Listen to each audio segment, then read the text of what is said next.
نحمده ونصلي ونسلم على رسوله الكريم اما بعد فاعوذ بالله من الشیطان الرجیم بسم اللہ الرحمن الرحیم الصلاۃ والسلام علیک یا سیدی یا رسول اللہ وعلی آلہ وصحبہ یا حبیب اللہ۔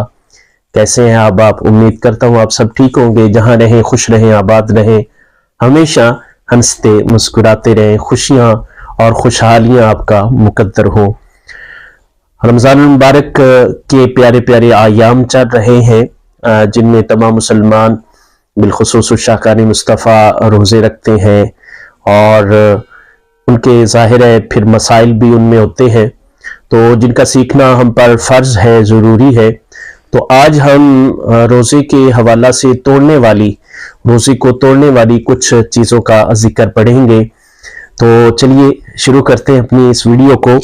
سب سے پہلے سوال یہ ہوا کہ روزہ کی حالت میں حقہ وغیرہ اس کا پینا کیسا ہے، سگریٹ حقہ وغیرہ؟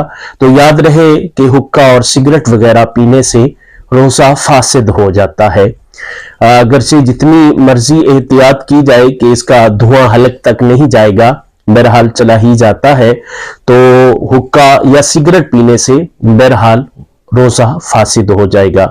نمبر 2 سوال یہ ہوا کہ آیا کہ پان وغیرہ کھانے سے کیا روزہ ٹوٹ جائے گا؟ تو جی ہاں، پان وغیرہ کھانے سے بھی روزہ ٹوٹ جائے گا، کیونکہ اس کے باریک باریک اجزاء ہوتے ہیں جو حلق میں چلے جاتے ہیں اور ان کا پتہ بھی بعض اوقات نہیں چلتا، تو بہرحال ان سے بھی روزہ ٹوٹ جائے گا۔ اسی طرح سوال ہوا کہ اگر دانتوں سے خون وغیرہ نکل آئے تو اس کا کیا ہوگا؟ تو یاد رہے اس میں کہ اگر دانتوں سے خون نکلا اور وہ اتنا ہے کہ جو ہمارے منہ میں عام لعاب ہوتا ہے تھوڑا بہت، تو اس سے کوئی فرق نہیں، لیکن اگر وہ حلق میں چلا گیا اور اس کا ذائقہ بھی محسوس ہوا حلق میں کہ خون چلا گیا، تو اس سے بہرحال روزہ اس کا فاسد ہو جائے گا۔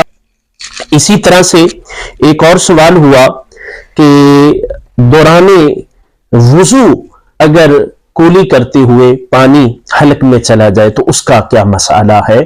تو یاد رہے کہ دوران وضو اگر حلق میں پانی چلا گیا اور روزہ یاد بھی تھا اور بلا قصد چلا گیا، یعنی قصدن اس نے ایسا نہیں کیا، بلا قصد اس کے پانی جو ہے وہ حلق میں چلا گیا، یا اس نے ناک میں پانی چڑھانا چاہا اور وہ اوپر چلا گیا دماغ تک یا اس طرح، تو اس صورت میں بہرحال اگر پانی حلق کے ذریعے نیچے چلا گیا کولی کرتے وقت تو اس کا روزہ ٹوٹ جائے گا، فاسد ہو جائے گا۔ اسی طرح سے ایک اور سوال ہوا کہ آیا کہ اگر کوئی بندہ کسی درد کی وجہ سے یا خوف خدا کی وجہ سے یا کسی غم کی وجہ سے روتا ہے اور اتنے آنسو آ جاتے ہیں کہ وہ منہ میں چلے جاتے ہیں، تو اس سے کیا ہوگا؟ تو یاد رہے کہ اگر اتنا زیادہ آنسو اس کے منہ میں چلے گئے کہ جس سے اس کی نمکینی منہ میں پھیل گئی، اسی طرح پسینے کا بھی ہے کہ اگر اتنا منہ میں پسینہ چلا گیا یا آنسو چلے گئے جو پورے منہ میں جس کی نمکینی پھیل گئی، تو اس سے بہرحال فقہا نے یہی کہا ہے کہ روزہ فاسد ہو جائے گا۔ حوالہ فتاوی عالمگیری جلد نمبر 1 صفحہ نمبر 203 پر یہ مسئلہ موجود ہے۔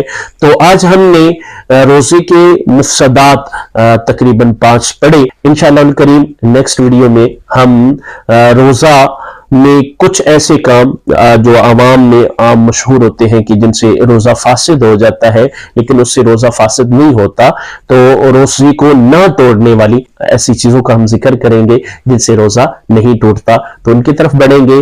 آج کے لیے اتنا ہی، اپنی دعاؤں میں یاد رکھیے، ویڈیو اچھی لگی ہو تو دوسروں تک شیئر کیجئے، اپنا بہت سارا خیال رکھیے۔